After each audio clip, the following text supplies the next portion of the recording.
Iki ki dugal kewarisan. Diwenangake ora basa karo sapa-sapa kaya aku. Anak calon gali. Ora ngono kuwi. Iki ki dugal kewarisan. Diwenangake ora basa karo sapa-sapa kaya aku.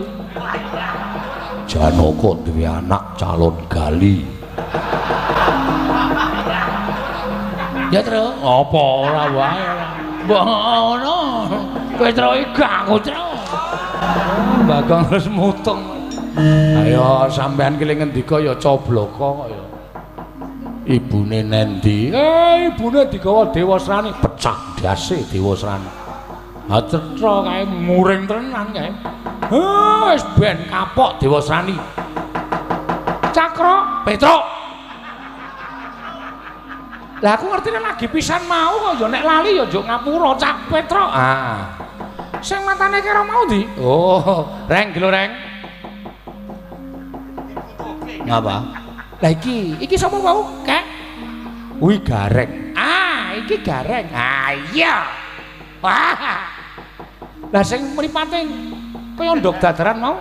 Gong, goleki Gong. Wis tak paro mrene ngono. Sing diparo awak mataku jare kok ndok dadaran. Wis tak paro matane omong ngono.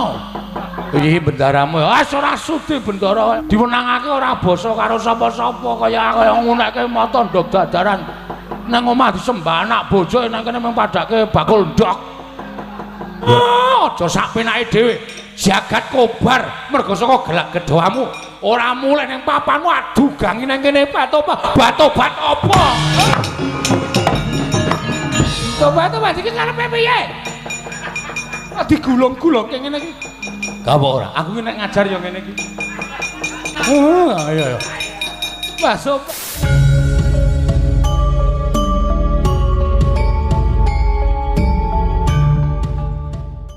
Batu padi olah-alik sak penake dhewe.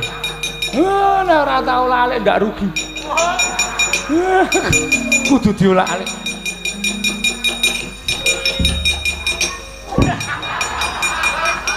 Batu-batu mati karepe piye to ya? Aduh. Ayo bali ora? Bali ora? Iya bali. Janji sik gawe geger aja takon dosa. Wah, aku mungsuhmu. Inggih Kyai, inggih kula sampun tobat. Ayo mulai. Inggih, mulai ora. Caraka bali. Nyuwun pamit Kyai, nyuwun pamit.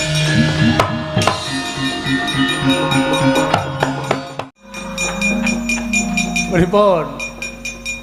Sing ngakon sapa kok methuke bojoku.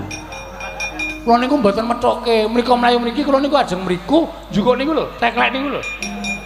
Terus makdung ngonten gathuk ngonten. Ya ora sengaja ya. Ngedan malah cengengesen. Iki Kanjeng Ibu Bapak? Iya. Anakku nggih, anakku. Kanjeng Ibu mau nendi? Aku digawa Dewa Srani. Ibumu seneng-seneng ngawur. Seneng-seneng piye? Sing ngomong seneng-seneng ya sapa? Nyatane mau ning kono tak delokke saka kadowan doting glenik. Ora. Ngaku wae semengane iki ngono kuwi. Mbok yo saiki ngilo karo sampean dhewe. Terus aku diunekke sak penake dhewe aku seneng-seneng karo dhewe usane aku ning kono ki rasane kaya dikunjur. Saiki kula tak takon karo sampean bojone pira? Sing seneng-seneng sapa?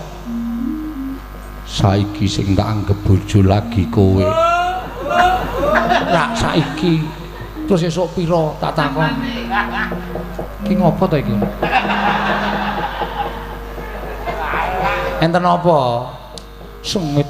Wong kene iki rasane ora seneng mapan ning negarane Dewa Srani kok diunekke seneng-seneng sapa wong wedok sing ora nesu wedok. Aku di ning kono dianggap seneng-seneng. Sampeyan yo salah. Sampeyan niku kleru. Nika niku atine kerojah raja mergo pisah karo sampeyan. Sampeyan niku terus ngerti cemburu ta, Men? Ada cemburu to?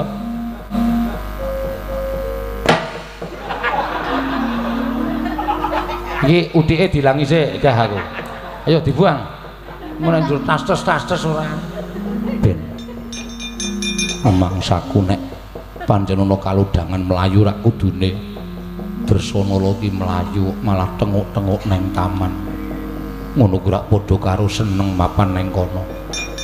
Sing seneng ki ya sapa mbok ora ngawur ora. Duh, wis mulai kekerasan.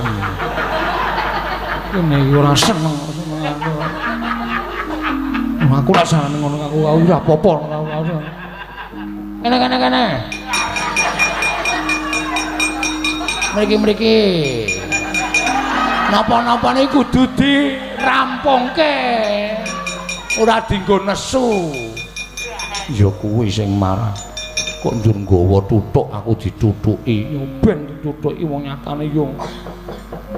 Aku diarani werna-werna mbok nek nganti kulitku disenggol diwasrani tak suwek sandang aku senggol diwasrani tak obong. Lah niki wis bener kok. Ning kono ketok jenak le tenguk-tenguk. Malah ning taman wong loro do tengglenik. Wah, apa yang kamu perbuat? Kira ngrampungi masalah. Piye to piye? Batobat tak sabet watu ora apa-apa tak cokot. Ya ora temomo siongku. Bareng tak culke kok bocah iso mengkurep ora batobat. Malah iso mengkurep ning durung brangkang aja ngawur nek bengok. Ora dong rasa bengok. Mengkurep saya lagi brangkang cenanangan gerangan bangkang ya wangun. Bayi kok urung-urung brangkang. Batobat. Batobat kowe jebul luput senjata tawa tegese ora temomo dening apa wae. Apa digerak rasa mateni karo kowe? Kowe tak cemplungke kawah candra di muka lebur tumpur tuandamu kowe bayi.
Yen untuna wong ngaprang kasangsaran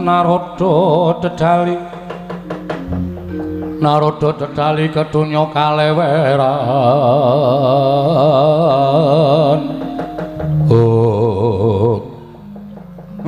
Sepinten kalepatan kula nyuwun pangapunten Bu Kulun Semar kita boya luput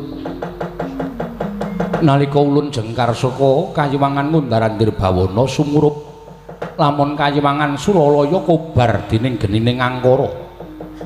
Tumuli ulun nyasmitake lawan jeneng kita tanggaping gati ninggal Karang Kadempel munggah eneng Kayangan. Nggih.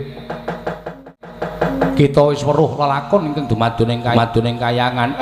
Purwa Madyawusana pun boten wonten sing karempit nganti boten iso ngampah mubal babaling kanepson upama mempera lan wanguna kula dhewe sing ajeng jangkah teng Kayangan ning gandeng pukulun boten nglilani nggih kula wontenipun namung manut.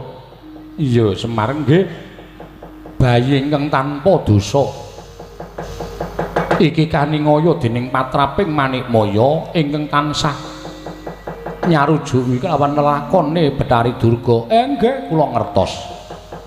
Nganti nerada wae keplayu saka kayiwangan. Nggih, nggih. Yen to ulun ora ndhisiki nyemplung ana ing kawah, tak kira bocah iki mesti bakal tekaning pati, nanging gandeng ulun ingkang mlebu jroning kawah. Kawah ingkang kebak geni kaya mengkene wekasan sirep ora ana rasa panas. Nggih, nggih. Mula Semar ulun titip kelawan bocah iki, nggih, rampungna lelakone. Nggih, sendika. Terus kejaba saka kuwi kita ingin dadi seksi dawuh ulun. Nggih, keparengipun bocah iki gandeng wiwit lair saka garbane ibune wis kaningaya sarta nandang prihatin. Mula bocah iki ulun anggep dadi wiji sejati. Tegesipun tegese wiji sejati ya mung bocah iki ingkang pinilih kelawan panjenengan ulun dadi kelangenan ulun. Ing ngendine bocah iki ing kono lenggah sangasih prana ya panjenengan ulun. Wah, nggih matur sembah nuwun. Lah terus lare niki ajeng diparingi tetenger sinten? Semar Seksenana. Gandeng bocah iki diuncalake ana ing jroning kawah, mongko kawah iki papaning geni. Mula Seksenana jagat saisine ulun ingkang bakal paring tetenger, bocah iki ulun paringi tetenger Bambang Wisa Geni Semar.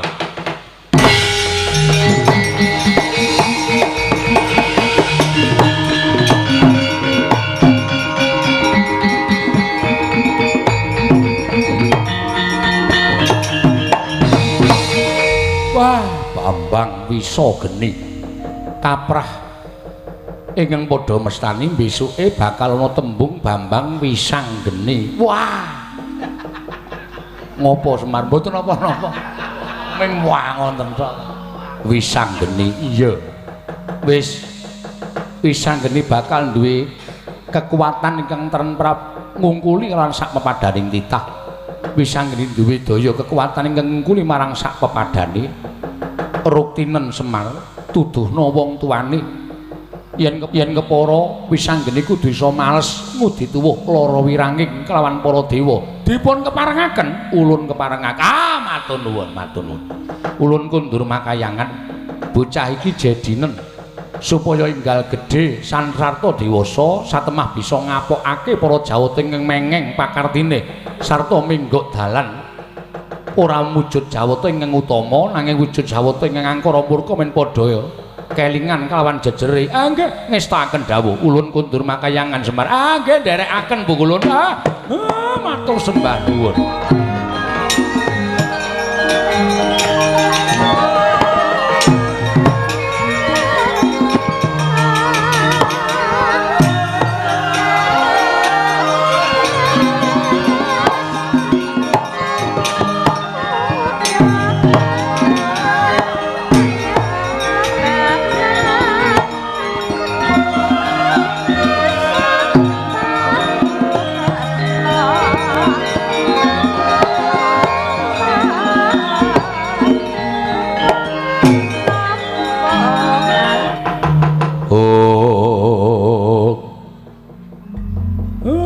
Bareng tak dusi banyu gege tak suwunke karo sing gawe urip lah kok wah mencorong tejane. Loh iki ana watu kok iso omong. Waduh aku ki wong. Oh kowe wong to? Lah kowe iki sapa? Aku sing momong kowe. Aku sing didhawuhi momong kowe. Sing ngomong aku? Iya. Terus jenengmu sapa? Wah, pancen bocah pinter tenan. Wis ngerti tembung jeneng barang. Kowe nek nyebut aku kakek ngono wae. Kakek? Ya. Kakek ngono tok? Lah terus aku takon kowe, Kek. Aku kuwi sapa? Kowe kuwi lagi wae tak gedhekke saka wujud bayi. Jenengmu Bambang Wisanggeni. Bambang Wisanggeni. Ya Bambang Wisageni. Ya Bambang Wisageni. Heeh. Iki kok kiwatengen geni kabeh ki apa, Kek? Kene iki jenenge Kawah Candra Dimuka utawa ana sing nyebut neraka. Wah. Neraka? Heeh. Wah, lah mula aku ki tolah-toleh mrana-mrana akeh swara teng brengok njaluk tulung kok ora ana wujute. Nek tok matke nang wujute. Apa iya kek? Iya. Nek tok matke nang wujute. Saiki aku weruh kek. Lah, rak menan to. Kae kok ana wong digantung ilate melet dikethok kae. Ha ndi? Ndi? Kae. Ha, iki papan wong nggo nyiksa wong sing tumindak angkara. Kae wong digantung nganggo ilate melet dikethok kae wong neng donya sing gaweane ngapusi. Gaweane ngapusi? Iya. Lah terus kae ana wong lho dikampak sikile, dikampak tangane anggere tugel tukul meneh, tugel tukul meneh. Kae gaweane nyolong, gaweane maling. Kae kok ana wong sing dijejeli dhuwit cangkeme nganti suwek. Kae senengane mangan bondo negara. Utawa korupsi. Ngono kae. Heeh. Lah kae ana wong wedok. Endi? Kae lho kae. Kae ana wong wedok tadi. Rubung wong wedok pirang-pirang. Terus saben wong wedok sing ngrubung nyilet awake. Awake tatu metu gedhe mari meneh disilet meneh. Endi to? Kae lho. Wah. Kae germo. Sing senengane adol wong mula kaya ngono kae. Wah, werna-werna ya, Kak. Werna-werna. Kae kok ana wong nggawa gelas sirahe ditutuki dhewe. Kae wong ngeterke wedang sing ora tau rata.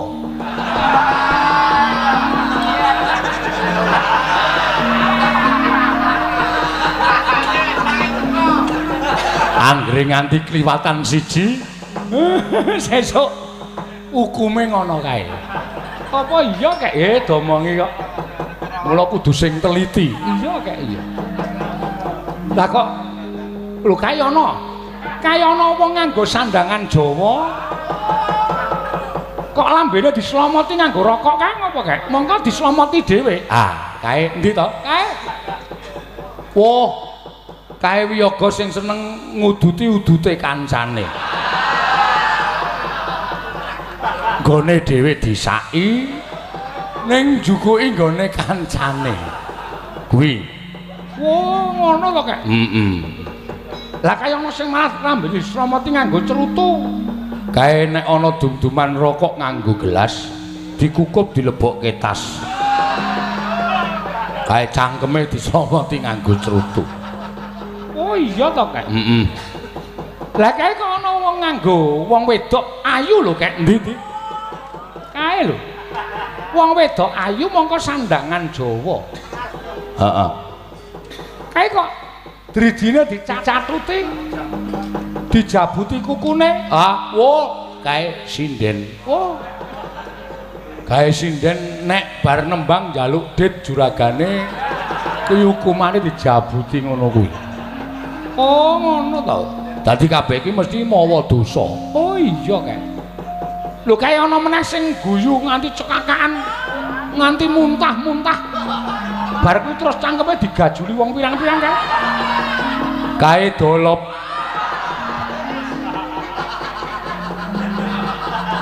Matine rekoso ngono kae.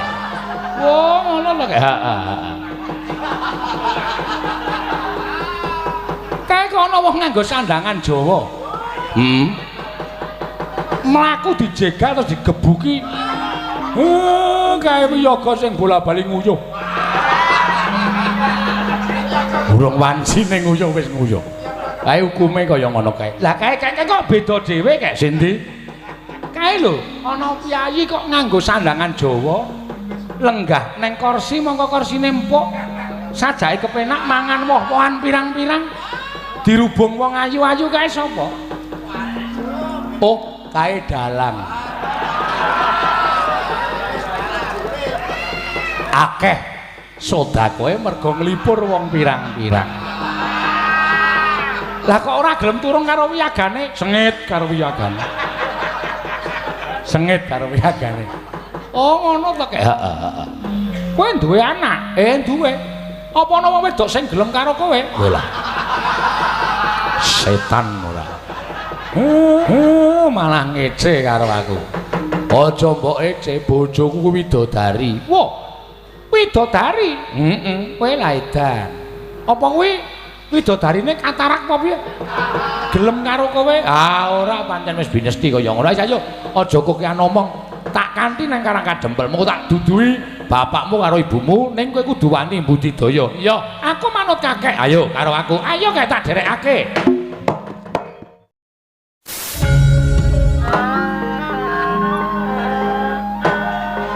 Apa iki winastan Karangkadempel kek? Ya iki sing jeneng Karangkadempel iki ya iki. Wah, la elok. Kiwa tengening omahmu lah kok ijo royo-royo tetandurane sarwa becik sarwa apik. Panggula wentahing tetanen pancen ora ming pambudidaya nanging sinartan donga. Sabab donga tanpa pambudidaya kuwi ya ora ana gunane, pambudidaya tanpa donga kuwi ya muspra ora ana apa-apane. Mula kabeh pancen nganggo srana. Mengkono kek? Iya. Ya meng aku gumun. Ing atase aku bareng tekan Karangkadempel kene lah kok kowe lah dalah. Sing ning mburi kuwi nek kewan-kewan apa kek? Oh, trondolo iki. Padake kewan, Truk. Gong. Kowe karo aku padake kewan. Sing ngomong sapa? Kaya apa? Satriya sing ning mburi kae sing ning ngarepe bapak kaya apa? Canom ngendi kuwi, Pak? Kowe engko tak kandhani nek wis rampung rembugane. Ora semacam-macam lho, Mir. Kowe iki anake wis 3. Gareng aku Petruk. Ayo. Tumindak ora prayoga kowe, ha? Aja ngawur. Kowe engko tak kandhani aja ndakwa bapakmu sike. Wes ora kowe iki arep tuwane glidhik. Ceniningan soan. Dengkulmu mlocot. Kowe sapa kek? Iki anakku. Lho. Kuwi anakmu? Heeh. Sing mripate ora bener kuwi sapa? Wah, jan nglarake ati suarane iki, Truk. Ya sabar.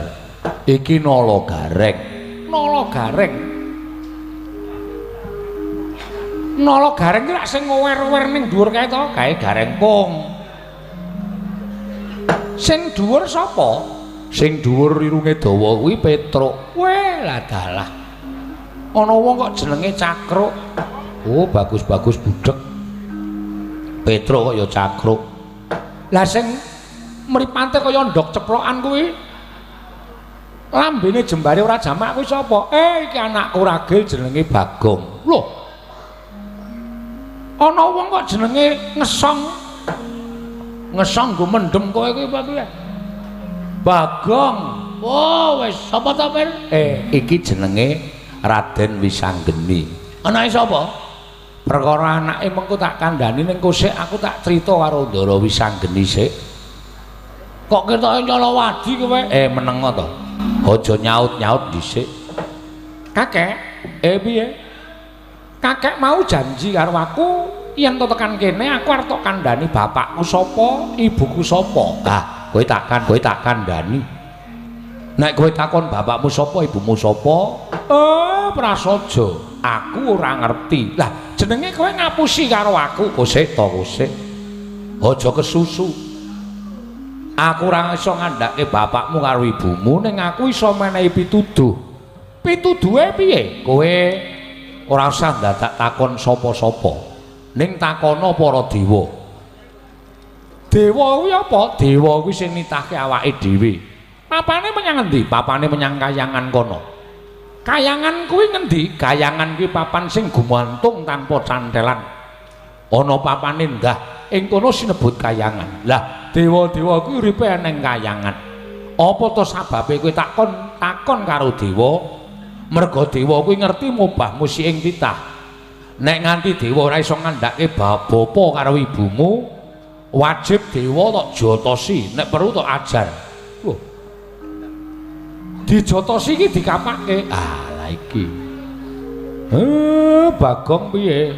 Dijotosi iki digolekke ketan terus dibuntel godhong gedang kuwi enak banget. Kuwi sing mburi kuwi kok nek omong kok idune lek nyiprat tekan kene. Dijotosi kuwi tangan karo tangan utawa tanganmu ditibake raine dewa. Ngono ya kek sing banter. Tok ajar pokoke tok pulasara. Nek dewa ora nduduhke bapakmu ibumu sapa? Kowe tak penangake ngajar para dewa ning janji. Janji apa? Kaya aja kandha nek sik akon aku. Pokoke karepmu dhewe. Ngono ya kek. Lah terus aku lek munggah ning kayangan, kowe iki wong pinter, wong dedaya. Nek mengambah dirgantara, ora bakal kurang akal wis anggeni. Miat tangan ning kalangguan akar pandan moncar.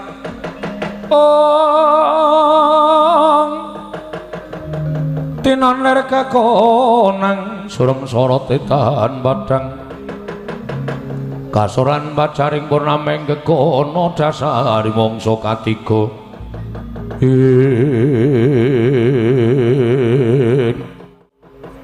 yen ngono aku tak munggah ning kayangan yo kek ning kaya ngetutke karo aku kowe mesti tak tutke njaluk pangestumu.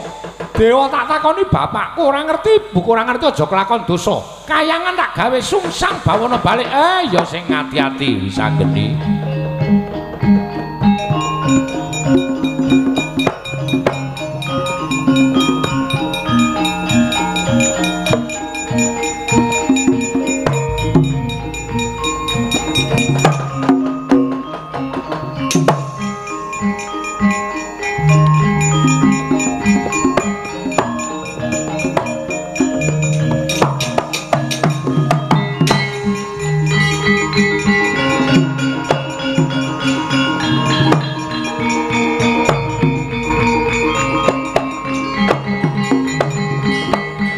Sapa Pak?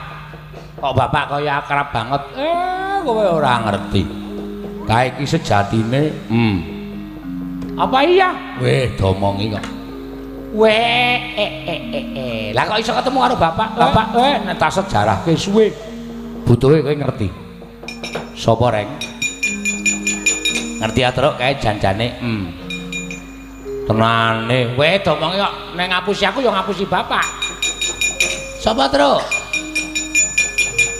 Guys, jatine iki. Ngopo iramu mlebu nang kuping. Keri. Iramu ditekuk sik, tekuk dengkulmu mlocot kuwi ora. Ya. Tenane, tenan. Wah, jan mulane kok suarane atos. Napa garing Petruk Bagong. Kowe ora usah melu-melu perkara iki bocah kae tak tutke. Tak awat-awatane. Kowe dhisik ana mlaku nang negara Ngamarta apa ana kawan?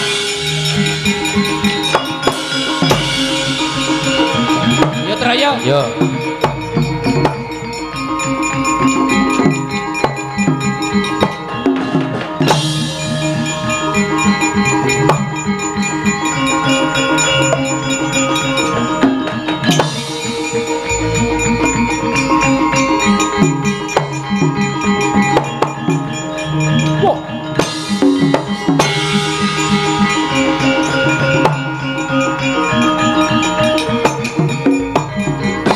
Iki sapa?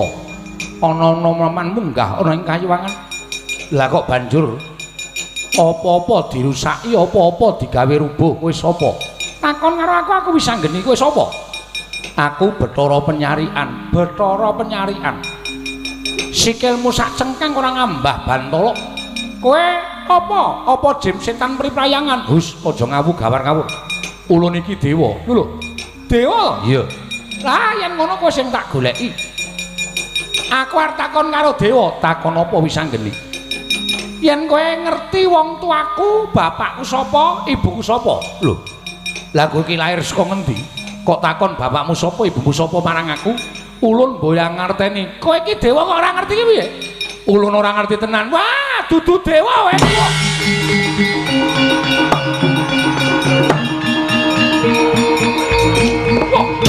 Mati kowe. Sambat kowe.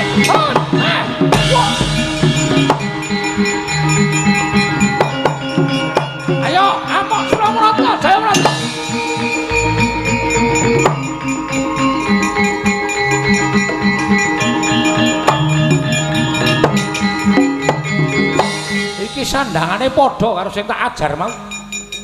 Iki sandangane padha karo sing tak polo mau iki ya dewa. Ya, Ulun Bathara Indra. Bathara Indra karo penyarian apane? Ora sandadak takon merno-merno. Kita wigatine apa? Takon. Takon apa? Bapakku sapa? Ibuku sapa? Ulun boyang ngerti padha wae.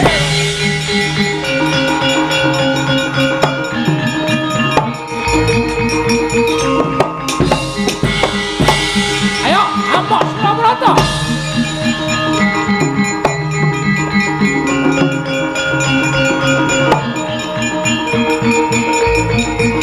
Wah.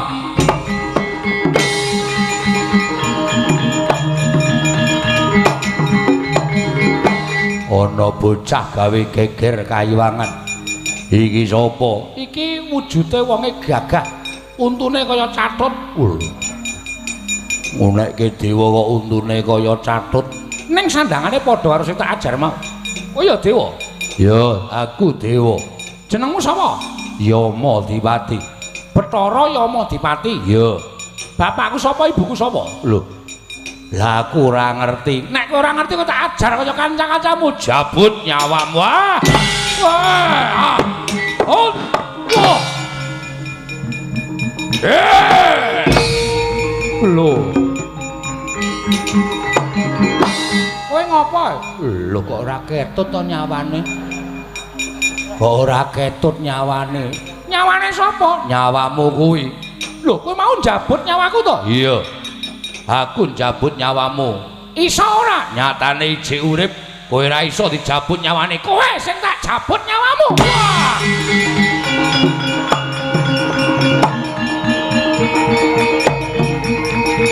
Wah! Ah! Oh, no!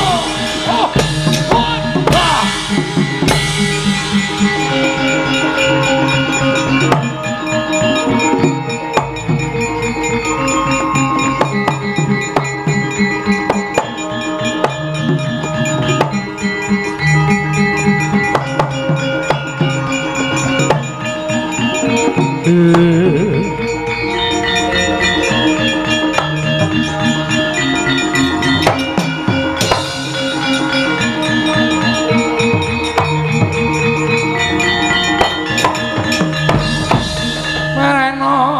Bang Wangaruna kadinetraning nganggo rapo sabdaning kukiloring kanigara sageter kene donganing kunglir wuwu sing pini panca ing ana nom-noman gawe geger kayiwangan sapa iki sapa iki lah kok dadi kowe ngadeg ana ing gigiring wujuding lembu utawa sapi mongko tak sawang lah kok aneh temen tanganmu papat tenggokmu cacat kowe sapa takon marang Ulun dewaning para dewa Bathara Guru lho Bathara Guru iya aku nalindaning para Jawata dadalah yen ngono kepasang Yogya katujuhe ngene dina aku ketemu karo Bathara Guru gandeng kabeh kamulamu para dewa padha ora ngerti wong tuaku bapakku sapa ibuku sapa mula aku takon karo kowe ayo Wangsulana pitakon kanthi pertitis wong tuaku sapa bapakku sapa ibuku sapa lho yen kita takon bapa lan ibu ulun mboyang ngerti lah nek kowe ora ngerti pedaya apa kowe dadi Bathara Guru pedaya apa kowe dadi nalendraning para dewa ora ana gunane kowe ngeratoni ana ing kayiwangan yen kowe ora ngerti bapakku karo ibuku monggo kowe ngerti kowe iki dewaning para dewa ngerti marang mobamu sing titah wis anggeni ulun mboyang ngerti ora sandadak kok kan gunung tanpa guna kowe ora ngerti bapakku ibuku aja takon dosa tak jongkeng kawibawanmu ora pantes kowe dadi para dewaning para dewa guntur geni guntur angin sirnakna wis anggeni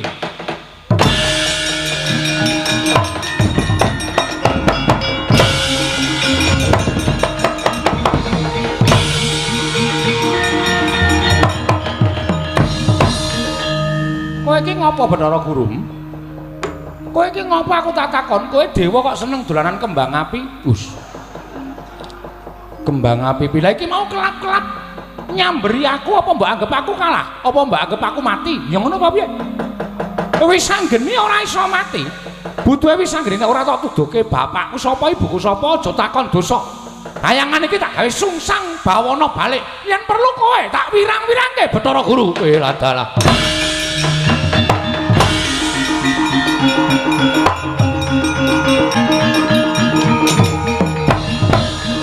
Sip, sip. Ya ngono kuwi. Terus aku kan takon sapa kek? Bathara Guru wae ora ngerti. Bathara Guru ora ngerti doyak. Doyak. Pokoke nganti kecekel. Nganti kudu menehi ngerti bapakmu karo ibumu. Lah nek tetep ora ngerti, wah tutuki raine Bathara Guru. Wah, lah mati dening aku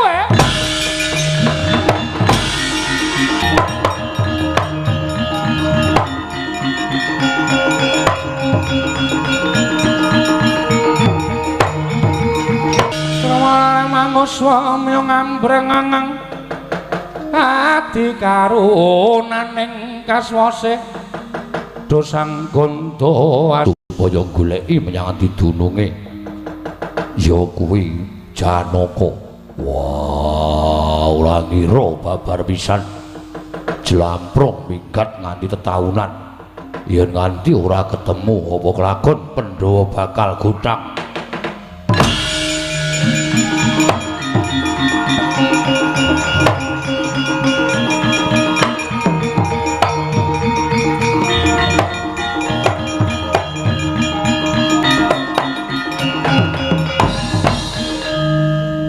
Masang kaliman nabi tinebena ing ladune Demawaing Mawang Tuwang Pukulun.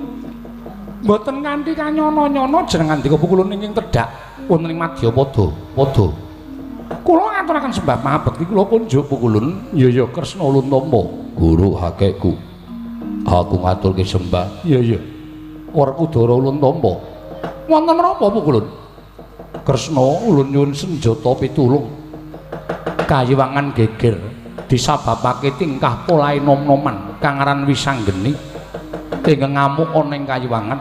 Guntur geni guntur angin ora tumama, malah dheweke bakal njungkeng kalawan kawibawan ulun Kresna. Lah dalah namung titaswantah teka ngedap-edapi Pukulun matur seminggah.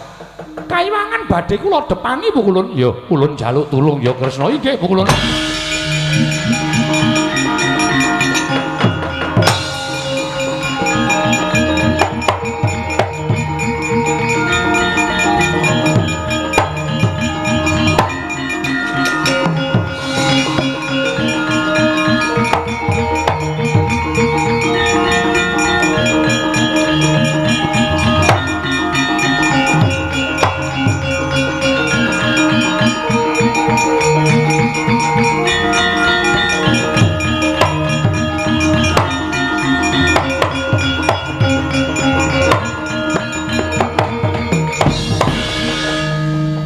Werkudara. Iya.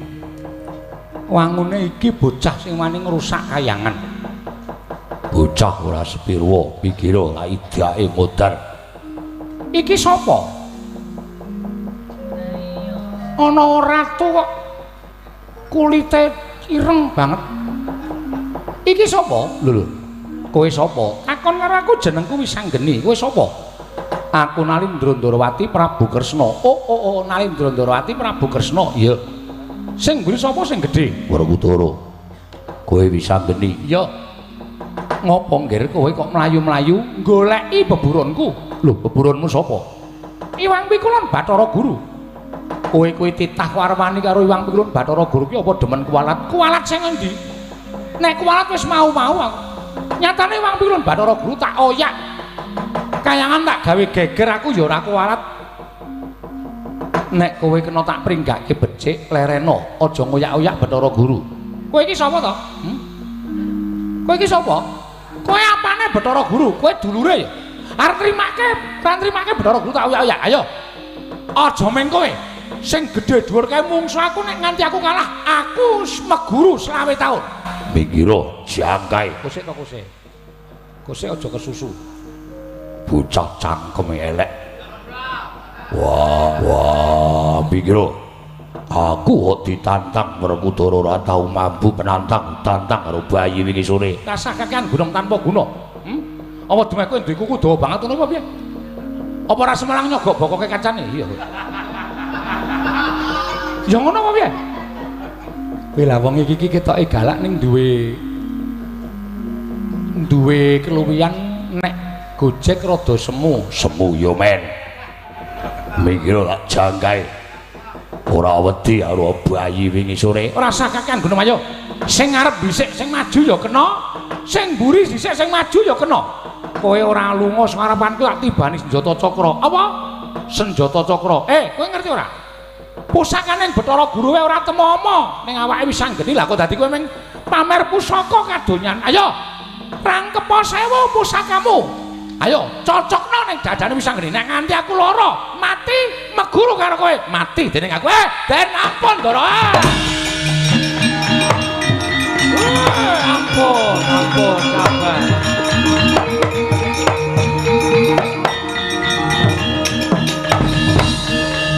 Aja tok panangi kek, minggir.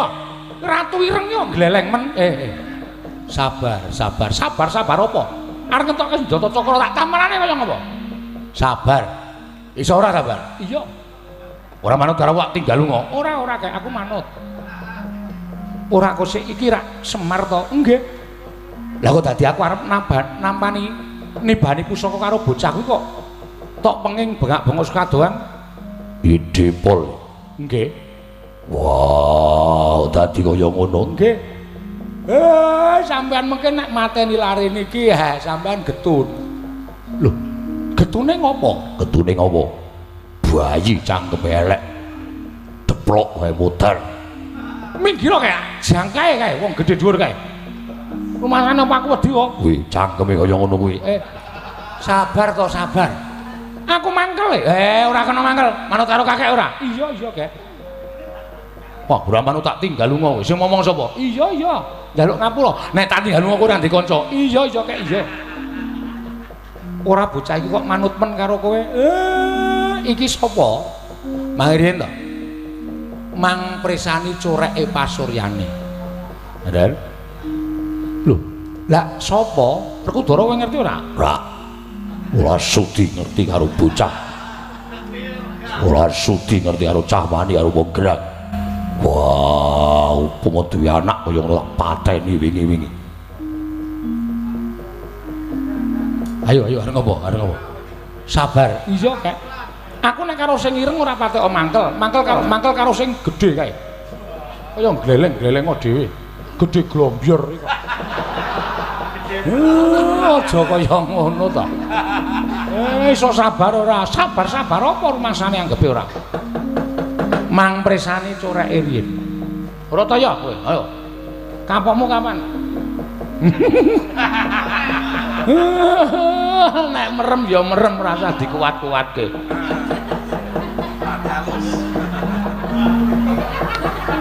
Mripate nganti gedhe cilik. Ora kowe iki gagas apa to? Kula kandhani.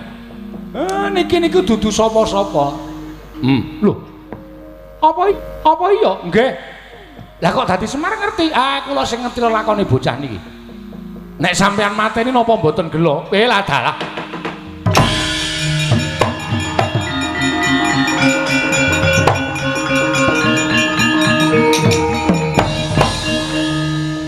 Iki ngopo kek aku dirangkul iki ngopo? Niku Pakdi. Pakdi sapa? Siwa. Siwa apa tengen? Sampeyan niku senengane Siwa Pakdi. Kakange bapak. Lho, nek ngono Pakdi ku ki ngerti bapakku, ning ora entuk takon niki kudu takon Bathara Guru. Nganti sak jelek. Nek sampean takon niki ngerti, ning sampean ora iso ngajar Bathara Guru. Sebabe sing marai sampean pisah ro bapak ro ibu sampean niku tingkah lakune Bathara Guru. Kresna. Ngopo? Sapa? Ora dikandhani.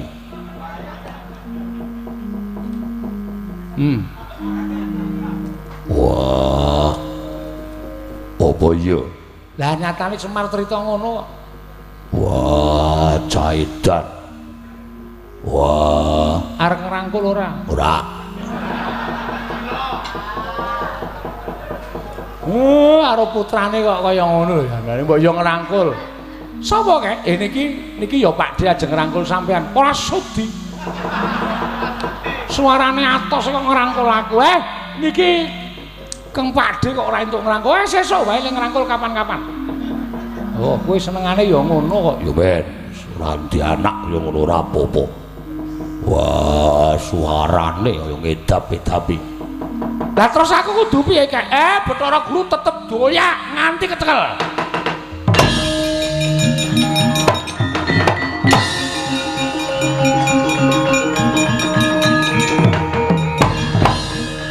Ora pati nduga mono lah kok dadi kaya ngono lakone. Wo lah mula Janaka setahun luwih ora bali. Lah wong wis semono gedene. Piye? Nggih, sorry. Nganti lali kula ora basa. Karo ratu kok emah. Wah. Dipol, aku karo Kresna kudu piye? Mang nekseni babaring lakon iki awi, bocah nika ditutke, Ndara.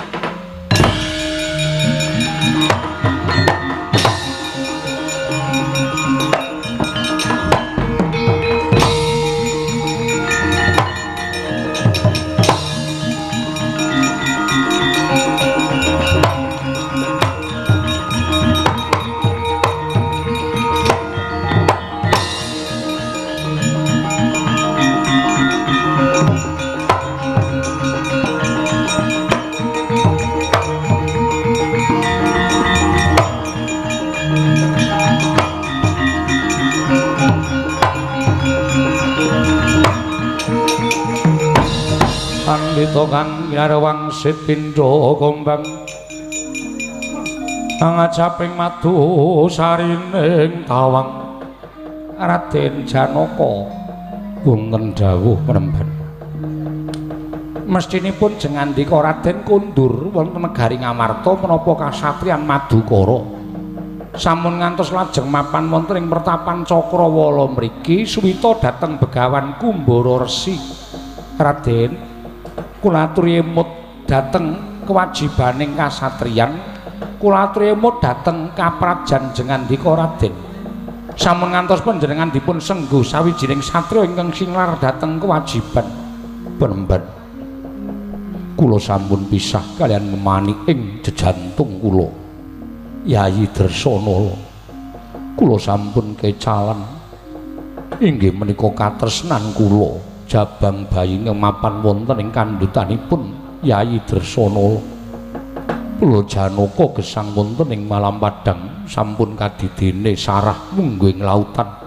wastra lungset ing sampiran kula badhe mapan wonten ing mriki ngantos pejah kula benjang penemban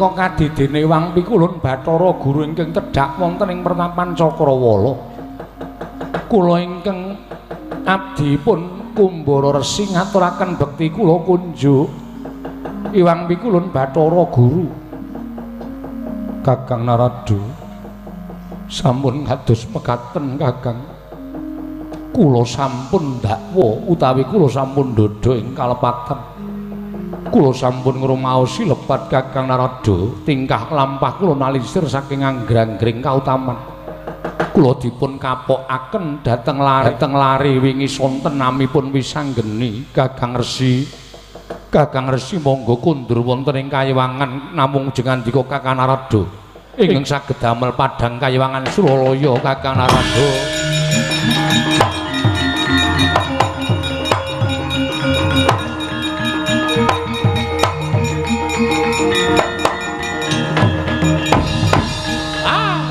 Warudaya Adi geton tembe wingking menika sanjanipun sampun boten wonten ginanipun ning gandeng sak lali-lalining menungsa menika isih bejo sing eling lan waspada tegesipun panjenengan menika ngemuti bilih sedaya ingkang dipun lampahi wonten ing kayiwangan menika lepat inggih Kakang Narada inggih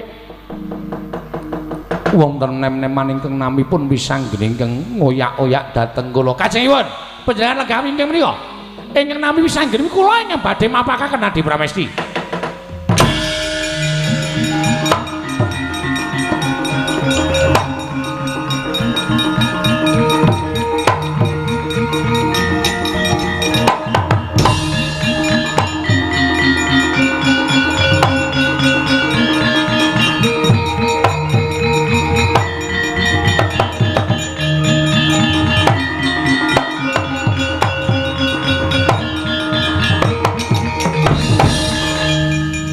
Tak-tok. Kakek ana apa kek? Wah, ora apa-apa. Hong wilahing Mastu Nama Sidam. Sekaring bawana langgeng. Kaneka putra. Ah nggih, wonten dawuh Bukulun.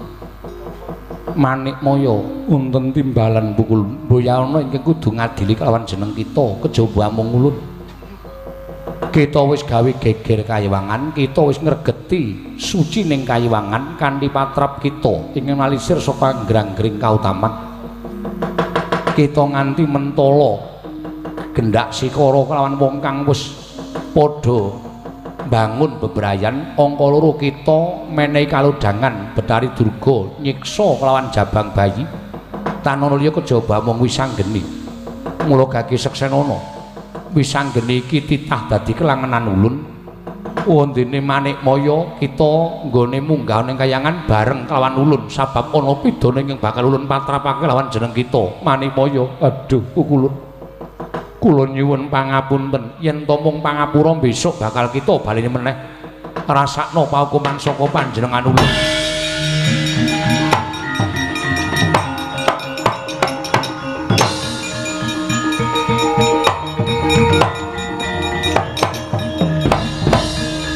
Janaka wonten dawuh. Kita ngerti ora karo bocah sing ngarep iki?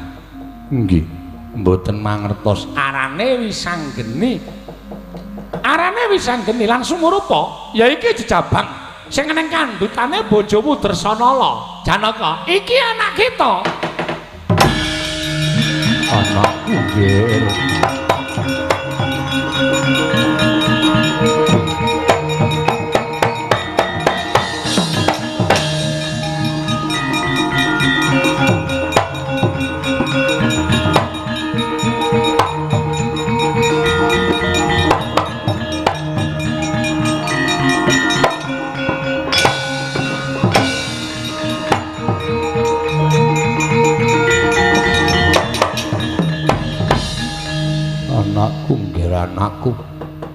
Anakku wong bagus. Kak, iki sapa? Ah, niki papa.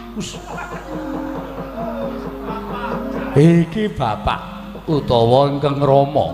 Lho, iki bapakku kek. Nggih, naminipun Ndara Janaka.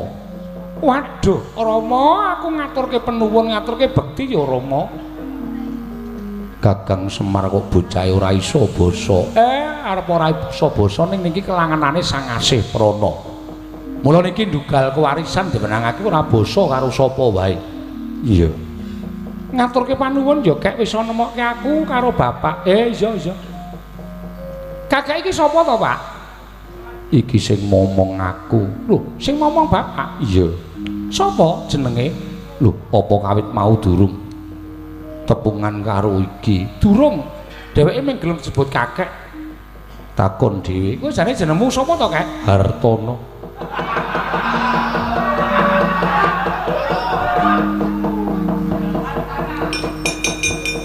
Wah, ayo tak goleki nang Ngamarta kok ora ana wong. Wah, wis cedhis-cedhis do metu.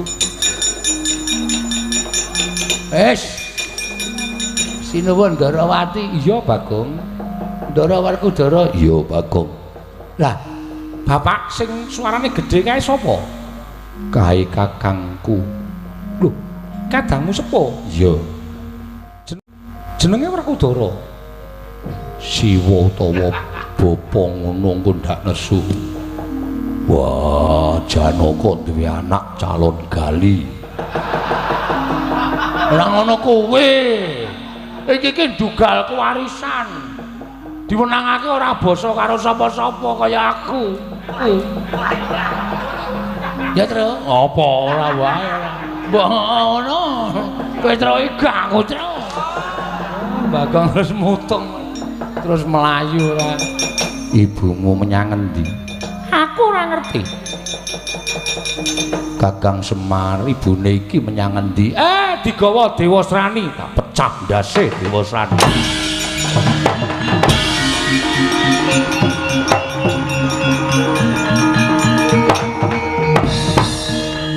Ayo sampean ki ngendika ya cobloko kok ya. Ibune nendi? Ibune digawa Dewasrani, pecah ndase Dewasrani. Ha cetha kae muring tenan kae. Wis ben kapok Dewasrani. Cakra, Petruk. Lah aku ngertine lagi pisan mau kok ya nek lali ya njuk ngapura Cak Petruk. Sing matane kira mau ndi? Oh, Reng gelo Reng. Ngapa? Lah iki sapa mau? Kek. Wi Gareng. Iki Gareng. Iya. Lah sing mripate kaya ndok dadaran mau? Gong, goleki Gong. Wis tak paro mrene ngono. Sing diparo apa? Mataku, jare kok ndok dadaran. Wis tak paro matane omong ngono. Iki bendaramu ya. Ora sudi bendara kaya ngunekke mata ndok dadaran. Nang omah disembah anak bojo nang kene mempadake bakul ndok. Ya rasa nesu ora. Aku pengen weruh ibuku kek ayo ditutke bapakmu, Ndara.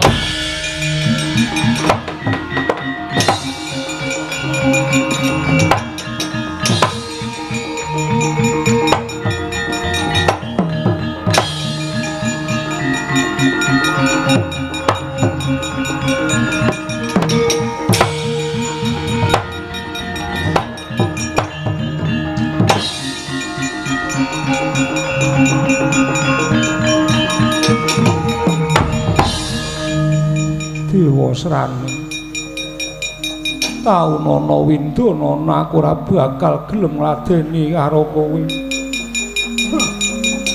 Wong sing jeneng aku tresna kok sampean ora iki terus piye coba? Ya bener. Sing jeneng tresna kuwi jalaran saka kulina. Ya wis pokoke tak trateni wae. Iki wis ana pira? Pirang dina mapan ana ing Nusa Kambana utawa Nusa Rukmi? Nek kowe ora gelem karo aku sepira ta kekuwataning wong wedok, mesti aku bakal ngruda paripeksa karo kowe. Kewaton kowe tak ruda paripeksa karo aku, kowe ngladeni karo aku, tegese wis sah. Nggonku mengko garwa Mbak Yuku, ya kuwi Kakang Mbok Ayu Dresanala. Wah!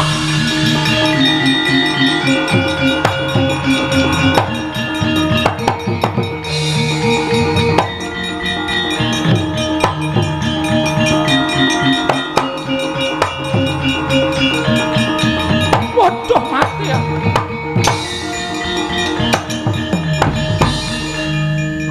Ayo. Yen pancen wis wani bebeda karo bojone Janaka, kudu wani ngungalke dodo. Sing lanang kowe apa aku? Sing lanang tenan ngukuk Dresanala. Bedah dadamu, pecah ndasmu. Wah! Waduh. Wah!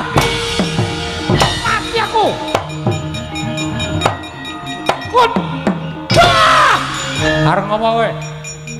Areng apa? Tobat anakku diajar Janaka, gedhoane anakmu sing elek. Wis pantes diajar karo ndaraku.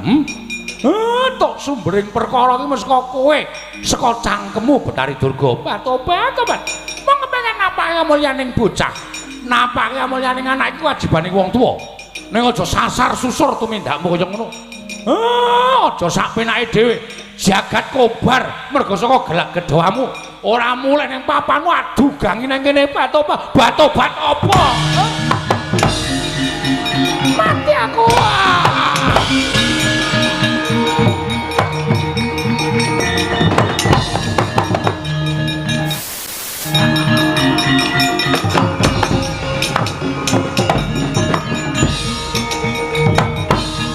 Batobat iki karepe piye?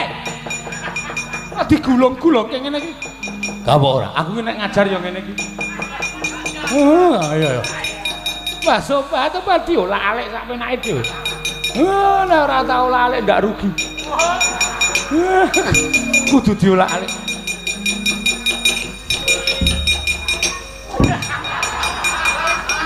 Batu padi karepe piye to ya? Aduh. Ayo bali ora? Bali ora? Iya bali. Janji sik gawe geger aja takon dosa. Wah, aku mungsuhmu. Inggih Kyai, inggih kula sampun tobat. Ayo mulai. Inggih, mulai ora. Caraka balik. Nyuwun pamit Kyai, nyuwun pamit.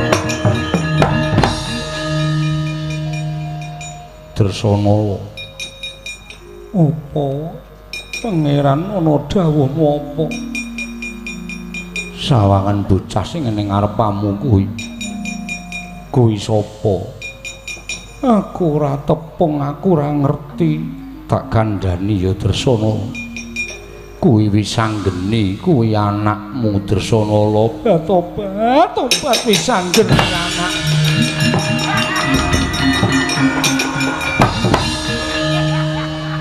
Petro, non rene yo, mboten kula teng mriki mawon. Ngapa itu? Oh, lumayan.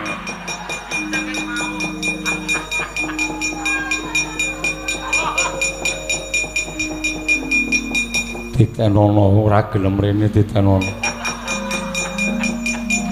Pripun? Sing ngakon sapa kok methuke bojoku? Kula niku mboten methoke, mriko mlayu mriki kula niku ajeng mriku, njukuk niku lho, teklek niku lho. Terus makdum ngonten gathuk ngonten. Ya ora sengaja ya. Ngedan malah cengengesen. Iki Kanjeng Ibu Bapak? Iya. Anakku nggih, anakku. Kanjeng Ibu mau nendi? Aku digawa dewa srani. Ibumu seneng-seneng ngawur. Seneng-seneng piye? Sing ngomong seneng-seneng ya sapa? Nyatane mau ning kono tak delokke saka kadowan doting glenik. Ora ngaku wae semengane iki ngono kuwi. Mbok ya saiki ngilo karo sampean dhewe. Terus aku diunekke sak penake dhewe aku seneng-seneng karo dhewe usane aku ning kono ki rasane kaya dikunjur. Saiki kula tak takon karo sampean bojone pira? Sing seneng-seneng sapa? Saiki sing tak anggap bojo lagi kowe. Rak saiki. Terus esuk pira tak takon. Ki ngopo to iki? Enten apa? Sengit. Wong kene iki rasane ora seneng mapan ning negarane Dewa Srani kok diunekke seneng-seneng sapa wong wedok sing ora nesu itu. Aku di ning kono dianggap seneng-seneng. Sampeyan yo salah. Sampeyan niku kleru. Nika niku atine kerojah raja mergo pisah karo sampeyan. Lah sampeyan niku terus ngerti cemburu sampeyan. Ada cemburu to?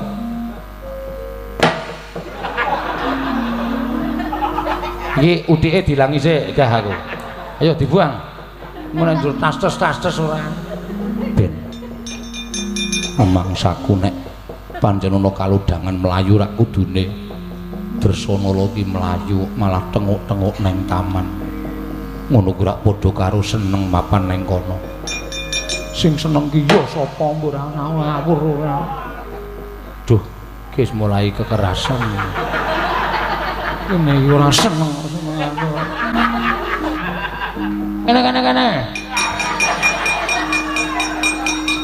mriki napa-napa niku kudu dirampungke ora dienggo nesu ya kuwi sing marah kok njur nggawa tuthuk aku dituthuki yo ben dituthuki wong nyatane yo aku diarani werna-werna mbok nek nganti kulitku disenggol diwasrani tak suwek sandang aku senggol diwasrani tak obong ha niki wis bener kok ning kono ketok jenak le tenguk-tenguk malah ning taman wong loro do tingglenik wah apa yang kamu perbuat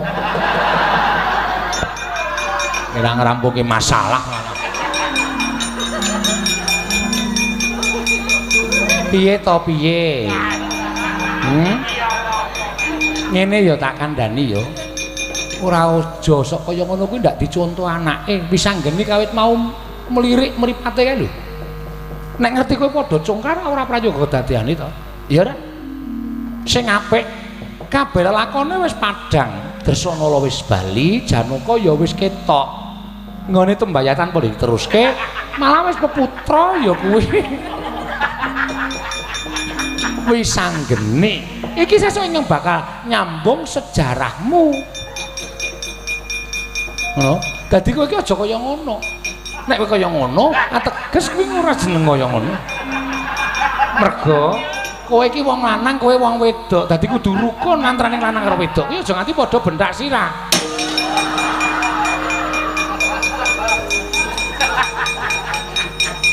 wong Kresna kok kaya pelawak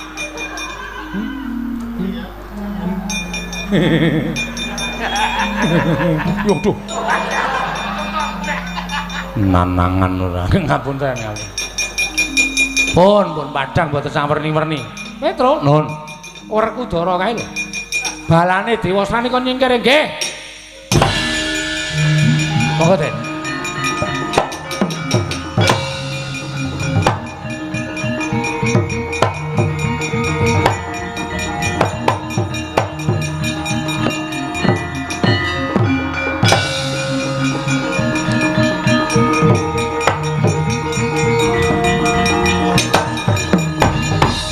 Kunjara Yaksa Ratu Gustiku Tatu Arang Kranjang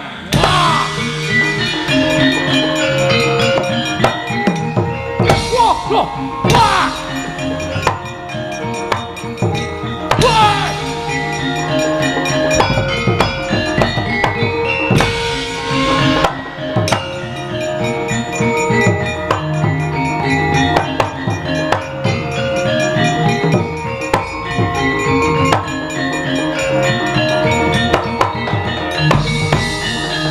arsa madangi jagat mungup sak pucaking wukir marebak bang sumiret keneng soroting surya mega lan gunung